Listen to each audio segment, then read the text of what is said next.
get stuck in your head, just terrified to make a decision, don't want to get it wrong, and you just wish someone would help you out, wish someone could give you some advice or some help that would spare you from making poor choices that would have catastrophic consequences.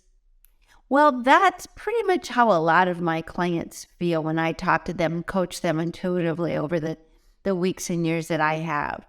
And I tell them all the time, you're not alone, and you won't find your answers in your head. You don't have to struggle and be afraid. One of my clients recently said, I just wish I had some help.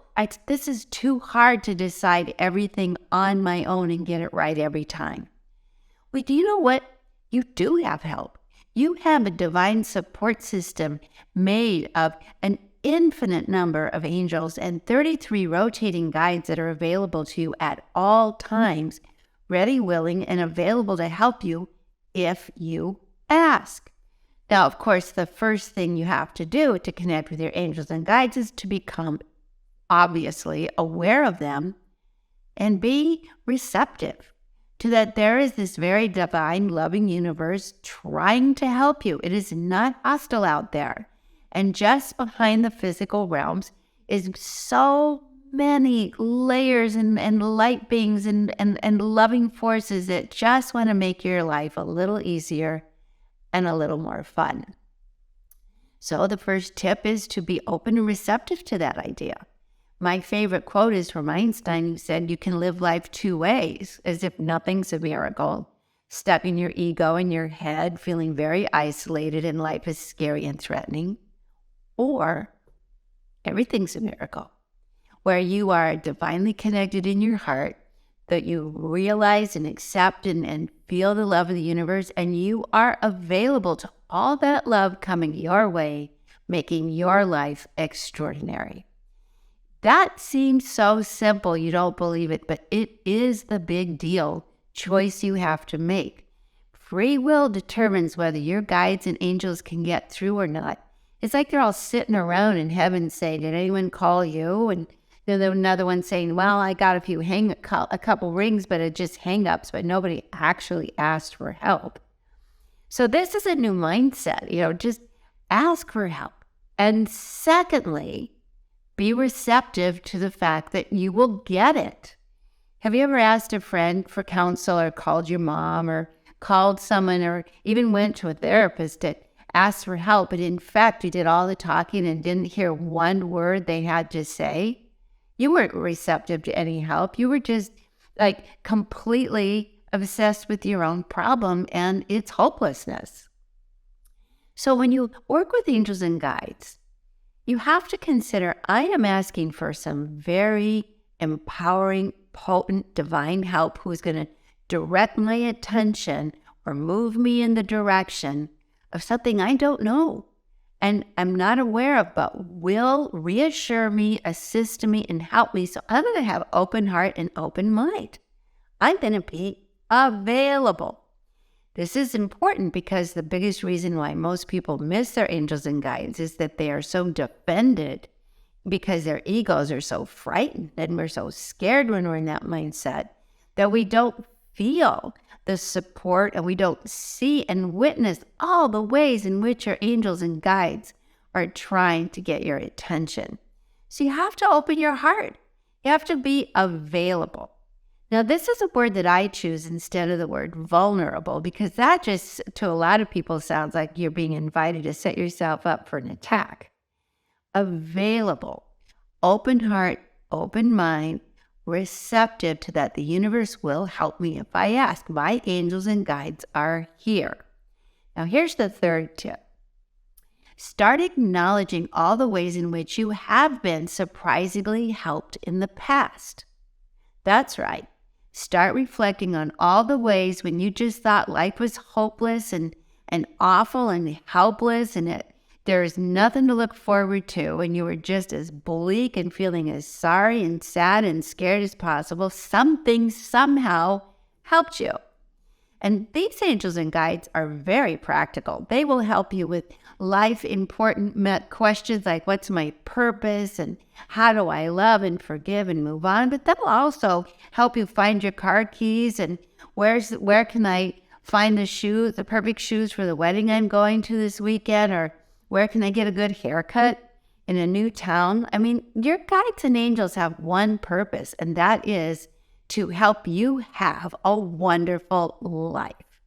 Now, this is a fun story. I have a client that I was mentoring, and she called me in absolute, utter despair because she had gone to a hair salon in her new town, asked the woman to give her a little trim, and apparently her person got overzealous, overenthusiastic, and cut her hair off. And she was horrified.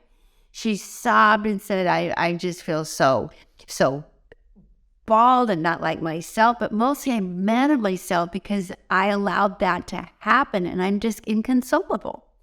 Now, you can say, yeah, big problem to have, but it's just like when you have a broken ankle and someone says, well, the person next to you has 2 broken legs, doesn't mean your broken ankle doesn't feel any better, right? So let's just know that angels and guides understand that being human is difficult. We are emotional, sensitive beings who want to feel good in our skin. And when things like get my hair chopped off and I didn't want it to get chopped off, feels like a violation. I said, well, ask your angels and guides to help you, and they will help you restore yourself in some way. I don't know how, but they will. Well, she wouldn't hear it, but she finally agreed to at least be receptive. She says, okay, guides, angels, help me. Well, a couple days later, she was standing in line at the grocery store ready to check out with a few, items that she had picked up, and she heard 2 women talking in front of her about pumpkin seed oil and how taking pumpkin seed oil was like the most miraculous thing that this woman had ever done for her hair. She was just not talking to my client, just talking to the person in front of her saying, I can't believe it. This pumpkin seed oil has made my hair grow like a weed. And it's beautiful and it's thick and I feel like I have a brand new head of hair.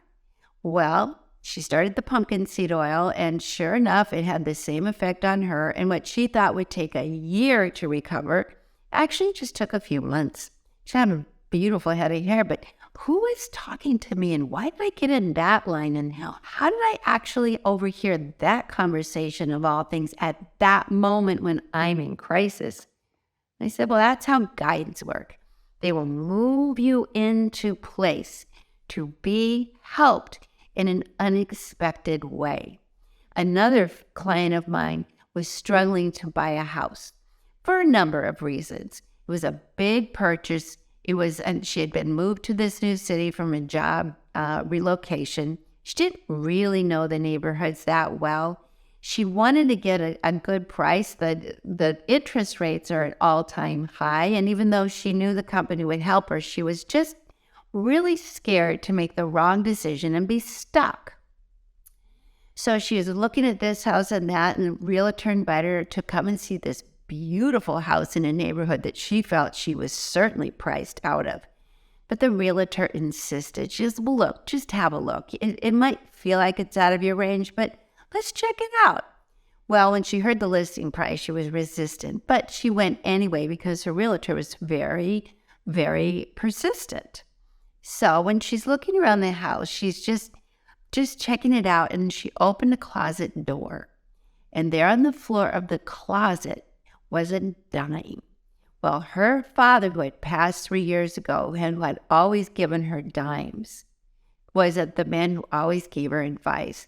When she saw that dime on the floor, she went, oh, Dad.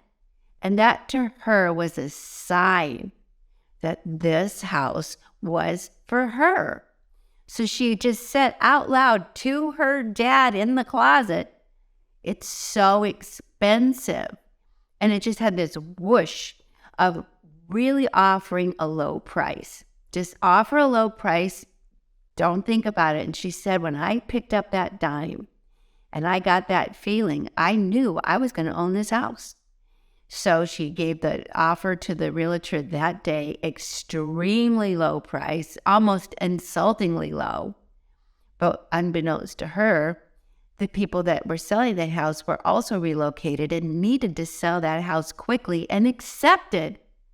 She said, had I not seen that dime, it wouldn't even have crossed my mind. Well, that was a guide. Guides are those who have crossed over, but at one point lived in a physical body, who love you, who want to help you, who are there for you, and will give you signs and symbols, often in physical form, like that dime. So think about your own experiences, because I know you've had them. The reason I know you've had them is because we've had them. We are helped by angels and guides our entire life. Sometimes we laugh it off as a fluke. Sometimes we don't even acknowledge it at all. It's almost being like numb to the idea that we have angels and guides. So we just sort of pass over it and don't really acknowledge what's happening. But here's the fun part. Once you start recognizing, having change of heart, open mind, connecting with the spirit guides and angels, and start asking for help, being truly available, it starts to come again and again and again. It's just like you have to learn the language. You have to learn how to communicate. It's not the same channel as when you communicate in your ego, which is defended and suspicious and scared and skeptical and all kinds of no fun states of mind. And you go to your heart, which is connected to your spirit, which is connected to the spirit of the loving universe, which is connected to your angels and your beautiful spirit guides, who are always connected to you but cannot interfere unless you learn to ask them for help and learn to read the signs, learn to recognize how the spirit world communicates. It's like going to a foreign land. It's like going to a new country and just having to learn how to communicate with this brand new, beautiful place to have the best time. So that's why I teach and wrote the book, Ask Your Guides, and why I teach people work with your guides, because I grew up with guides. My mom taught me before I was even in school. I must have been 1 or 2, that we always had angels and guides available to us. We even put a place setting on our table because she said, you never know who's visiting, but they're here to help. And we got help every single time. That's what I want to do with you. I want to invite you to join me for my Ask Your Guides live on Zoom workshop. That's the only one I'll be doing this year. And it's going to be February 4th and 5th for 2 days. And I'll teach you how to connect with your guides, but I'm not going to give you a bunch of information. I'm going to have you have the experience, because once you plug into that experience and you feel what that feels like, it's like instantly plugging into the best support system, the most reliable, fun-loving, joyful support system you can imagine. So please check it out. You can join me February 4th and 5th. All the information is in the link below. Click the link below and learn how to connect with your angels and guides and let your life be one that feels like everything's a miracle, just like Einstein did. It's the only way to live, and I hope I see you there. All my love.